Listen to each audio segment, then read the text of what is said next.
Hey everybody, welcome back to another edition of Ted Talks Guitars and Life. Hey, in my last video I mentioned to everybody how I had cracked the finish of my guitar around the neck plate, and seeing how as I need to take the neck off this guitar to install a shim, I thought we'd take it apart together and check out the carnage, man. Should be a good ride for us, Jack. Hey, if you like this kind of content, why don't you like the video, subscribe to the channel, come on back anytime, and hang out with us at Ted Talks Guitars and Life. Well, nothing left to do but to do it. Let's get into it, Jack. Okay, well, I have detuned the strings, loosened the strings up. I have put on a capo on the first fret, and since the nut was easily moved, I went ahead and took the nut out for the purpose of our little experiment today. So I've got the guitar sitting on a couple of cork blocks, and yeah, man, the main thing for us, this neck, when I took it apart the first time in the unboxing, in the under the hood videos, I should say, fell right out of this guitar. So I want to be really careful while I'm talking and showing this to you that I don't just let this willy-nilly fall apart on me. Okay, so I am gingerly loosening these screws. Hey, by the way, longest screwdriver in the world. If you haven't seen that video, you might want to check it out. Yeah, man, so I mentioned that I put a couple of things that were different for me than I've ever done. One is I left the black plastic neck plate, went ahead and used it. That came with the black metal neck plate, and I usually don't use those. The second thing I did that was different in my standard operating, you can't see what I'm doing. I'm sorry, guys. You know me. Hey, if you've been on the channel, you know. Hey, if this is your first time, welcome, man. Thanks for hanging out with us.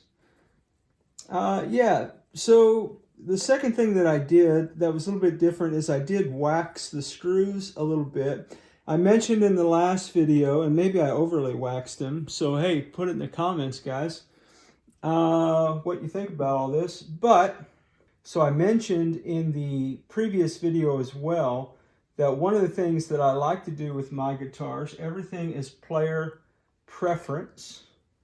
Probably way too much wax, right, for this one. Just observation as I'm pulling things out and talking. And yeah, so as I mentioned in the last video, I did bore out the holes, the screw holes on the body of the guitar, because I like the screws just to drop through that hole and connect immediate with the neck, okay? So I imagine what we're going to see, because I really put wax. I mean, I put a lot of wax on these screws, way too much, I'm sure. We're going to see wax oozing everywhere, so get ready for the carnage on the wax front. But we'll just take this off here and see what's up. It's probably a little stuck to it, either because of the large quantities of wax or maybe just how far this has been screwed in here. It's not just sliding off, guys, so I need to be really careful and see if I can't get something to break the seal. There we go. By the way, I think it's funny that Music Lily always sends these brick strength picks. Like, I don't know, maybe if you play bass. When I played bass, I played with a pick. Hey, that's controversy. Put in the comments. Those you play picks, play bass. Are you a pick guy or are you a finger guy only? Okay. So the neck plate, you can see, is a little bent, which is an indication that I over tightened these screws. Could be.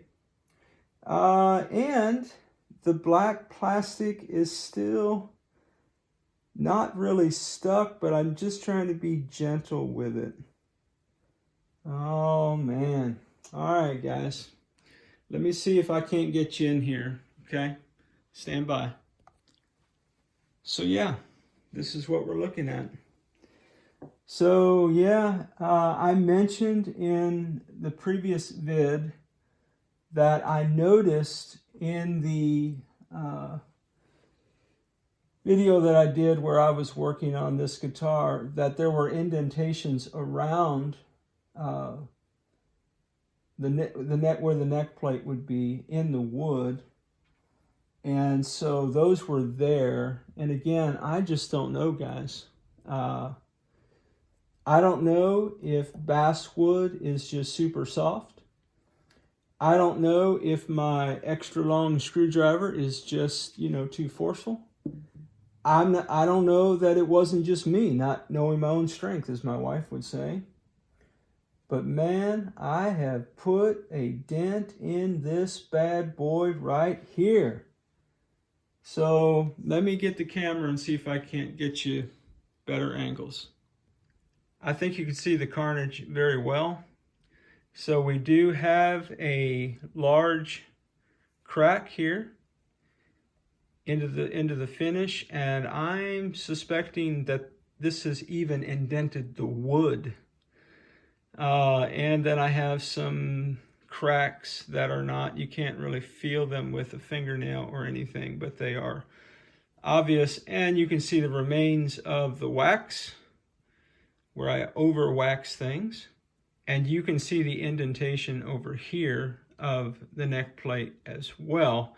And again, as I mentioned in previous videos when I had the guitar apart, I could go back and I could see those lines being very faint. So what's the deal with this? What do you guys think? Did this occur because I've used too much brute force? Did this occur because basswood is soft wood? Did this occur because I waxed the screws and somehow got a tighter feel than ever before? I don't really know. The investigation continues into that deal. So I'm just working on removing the excess wax from around these holes as gingerly as I can. It seems kind of unnecessary to have that on there. What am I going to do? Scratch the guitar, you know? So anyway, yeah. Hey, this might be a good time to remind everyone that at TED Talks Guitars and Life, nothing I do is prescriptive for you. Just descriptive of my journey with guitars and my journey of life. There are plenty of guys on the tubes that can show you the right way to do these things. This is a learning channel. It is where I document my learnings, my findings through my particular unique journey with guitars and life. I know you're worried for me getting in there too much, but I'm just trying to get the wax out. So I don't know how badly I have affected the placement of the neck to the guitar with doing this. Hopefully that's not an issue. The proof will be in the pudding when I reassemble things, but I just wanted to get a look at it. I wanted to get a good look at it.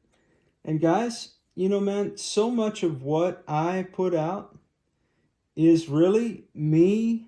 I mentioned it's a learning channel, so it's me learning to do things.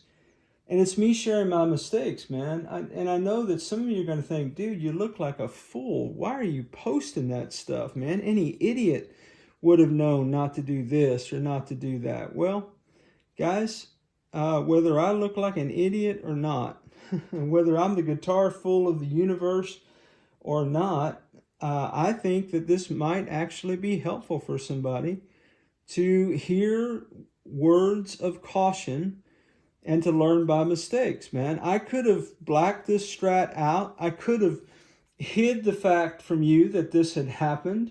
I could have got it all dialed in, tightened up, never mentioned a shim, never mentioned any kind of difficulties that I had along the way, and just sort of perpetuate this thing that I'm a guitar genius or rocket scientist. And I am clearly not those things. If you hang out on the channel, you already know that.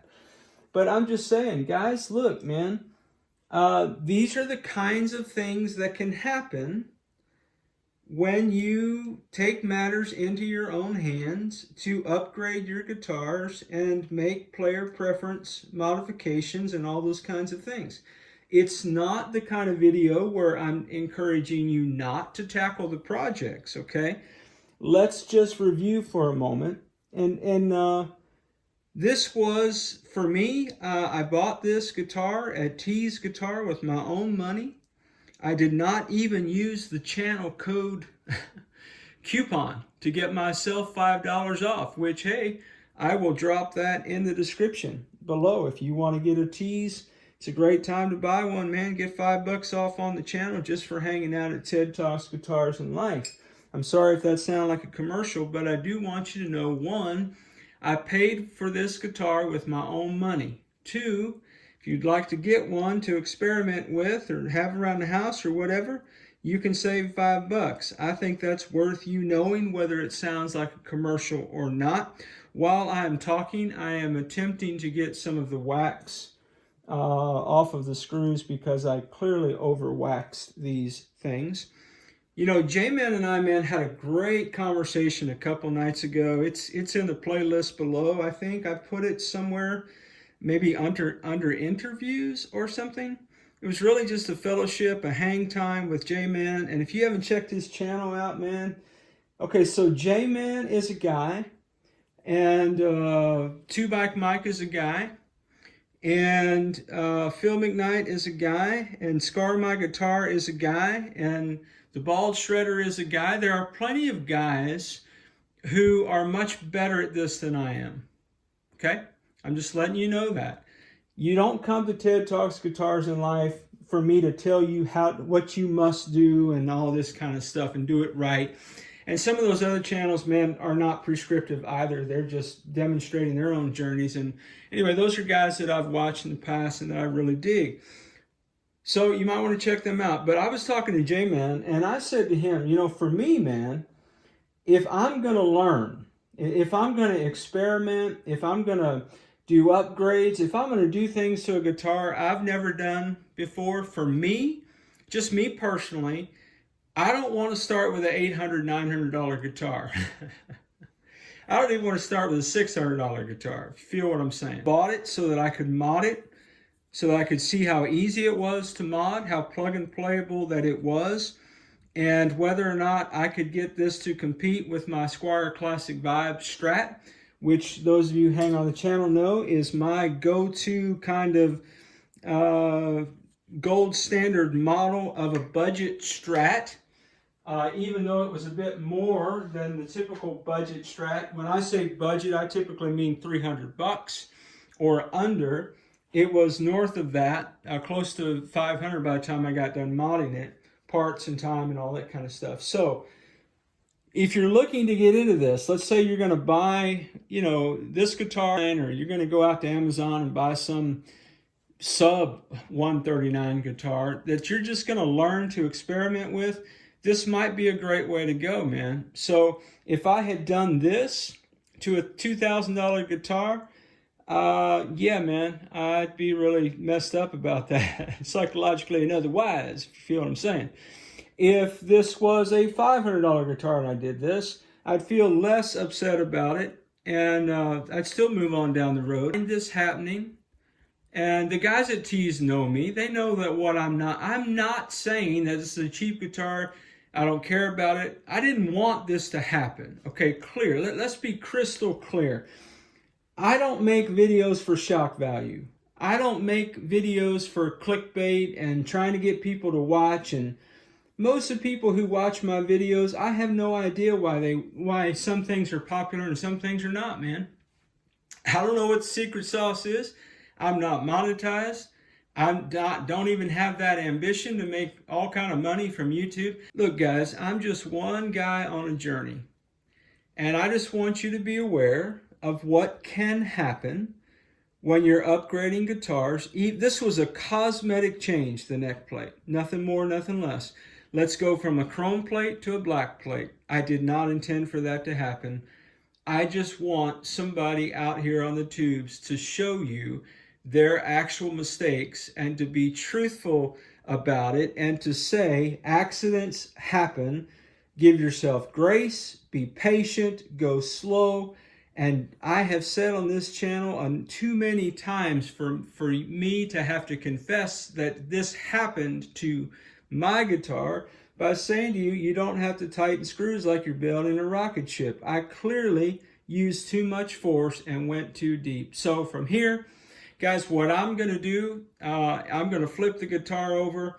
I'm going to take the neck out of the neck pocket. I'm going to do my measurements. I will drop my shim in. I will reassemble this, and we'll figure out the effects of the neck. It also occurs to me that since I'm going to be taking the guitar apart again, perhaps you'd like to see the cracking around the pickguard screw holes. Again, cracks that I made. Let's take a look at those. Okay guys, so we're back. So hey, one of the things that I would just mention to you as we're talking guitars and life and looking at cracks in a guitar finish that I made. Tell the truth, shame the devil, man. That's what I say. Hey, I was talking to my good friend Sean, man, Plenty O Bass, and he mentioned to me that there are one-ply pickguards that are black that would not have that white stripe on it. And truthfully, if I were just a little bit more patient than I was at the time, I probably would have made a more extensive search for a loaded pickguard that was one ply where I didn't have that white outline. But it is what it is, my friends. It is what it is. So also I've mentioned in a couple of the vids that I did Dremel this pickguard, loaded pickguard. Sorry, I got distracted by the wax over here. Anyway, I mentioned that I did have to Dremel this loaded pickguard, and I used like a sanding Dremel thing, and it worked out just fine. So I haven't had this off since I put it all together. So all right, here we go. So I hope that I can kind of show a little bit without getting too zealous with pulling on my wires. This black wire is soldered to the claw, and this is may or may not be obvious to everyone. That is the output jack. So yeah, sorry, I'm just seeing something here inside. Okay, so I mentioned that when I made the holes, there was some cracking that occurred. Even though, so some of these holes are brand new holes, some of these holes were there, and I just kind of had to make them a little bit bigger to get the pickguard screw hole alignment. This is the worst offender.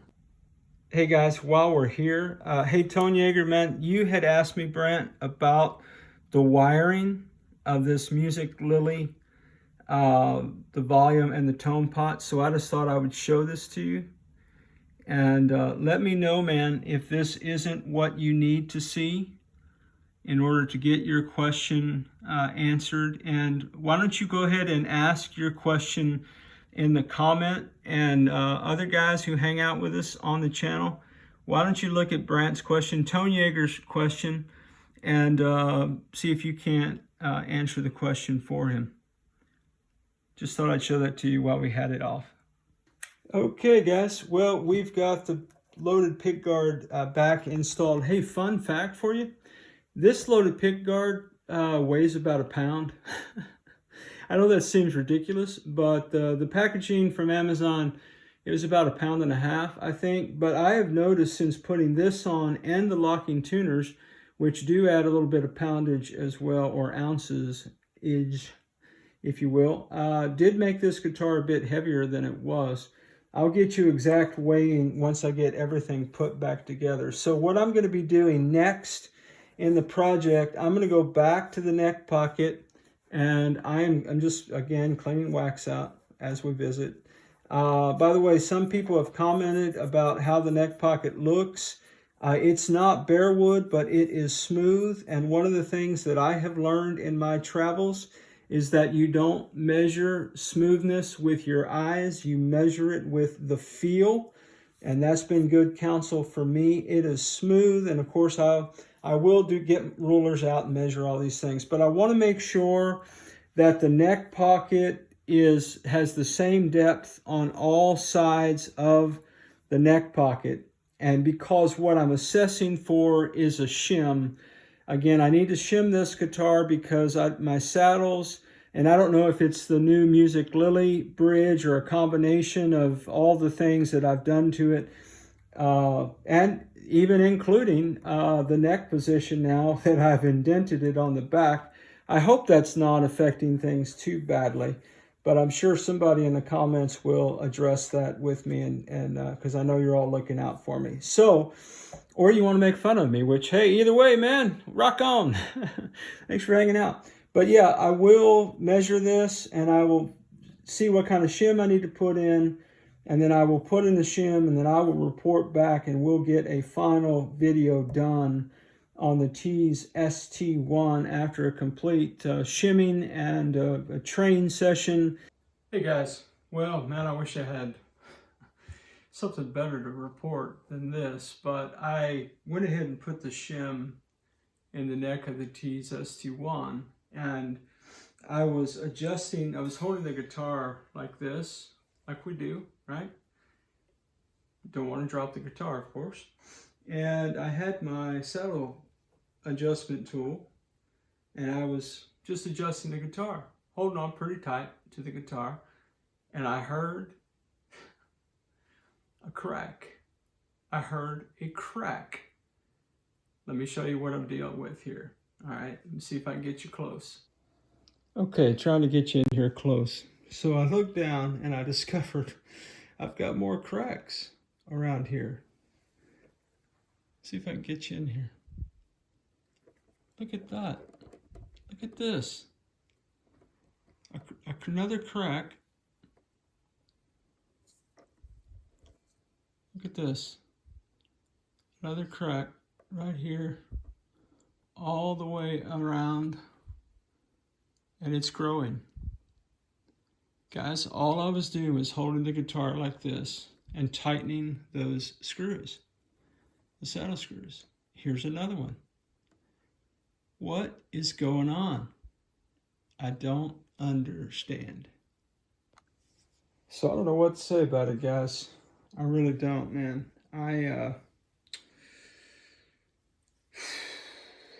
I'm at a loss on this one. I can get that I put some cracks around the screw holes on the front of this guitar, putting this pickguard in. Let me get rid of this cable. And I know that I could have over-tightened this bottom one and done that. This was not cracked in any way. And all I was doing was holding the guitar like this firmly so that it didn't fall from my hands. It's on my lap. Adjusting the saddle screws like we do for string height. Heard the cracking, and now I've got more cracks. Is it me?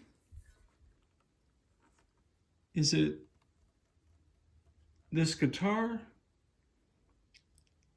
I don't know, guys. I just don't know. I'm at a loss here. What do you do with this kind of deal? I just don't know. I just don't know, my friends. I've never had a guitar that's done this to me before, so I am at a loss, Jack. Well, guys, here we are from the Carnage files. You can tell that when I took the neck plate back off, that this crack has now grown, quite a bit. And then I've got this new crack over here on this side, and I've got a crack over here on that side, and I don't know what's going on. In a conversation with Torsten over at Tease, he mentioned to me that the thickness of the plates might come into play, and you can tell that the Tease standard stock chrome neck plate is thicker.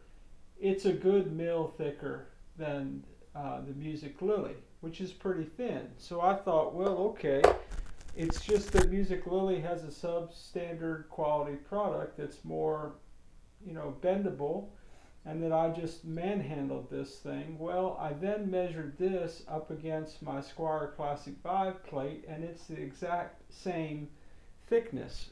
Now the material could be stouter. I mean, I can't bend this with my hand or anything, but this stock Tease certainly feels beefier. There's my fingerprints if you want to ID me.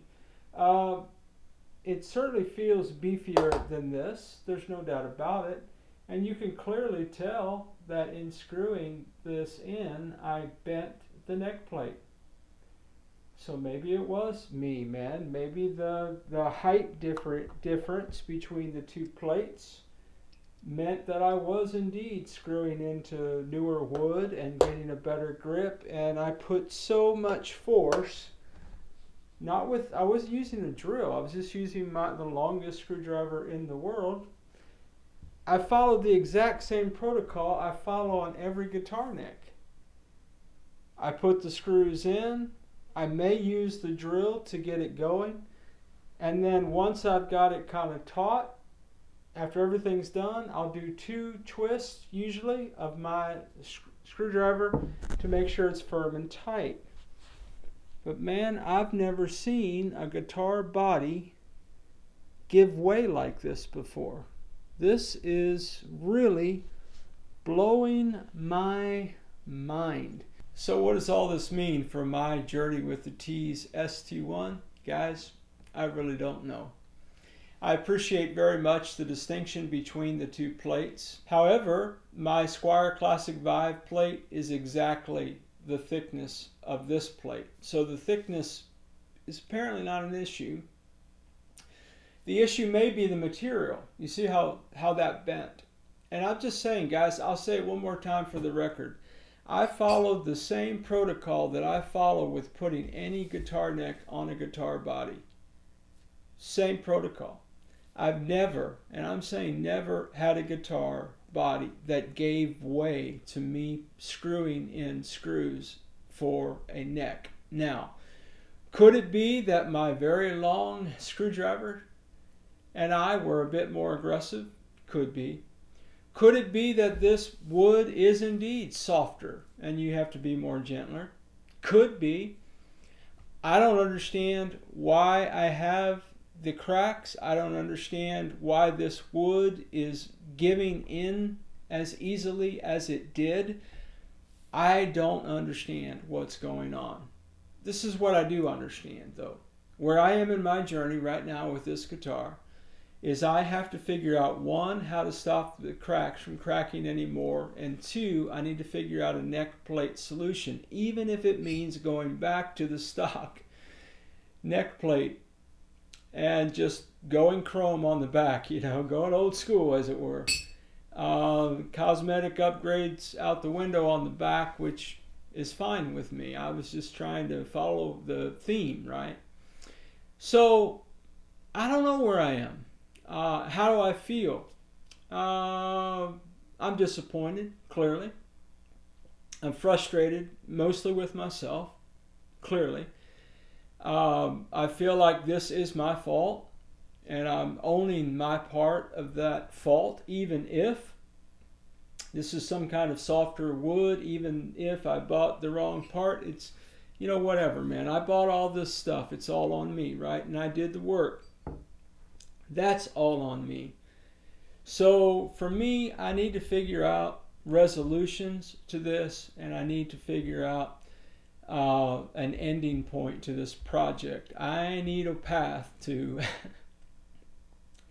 normal the guitar up, get it locked in, get it set up, train this bad boy, and play this guitar as long as it shall last, my brothers and sisters, because I do dig it, Jack, and that's the most frustrating thing about it.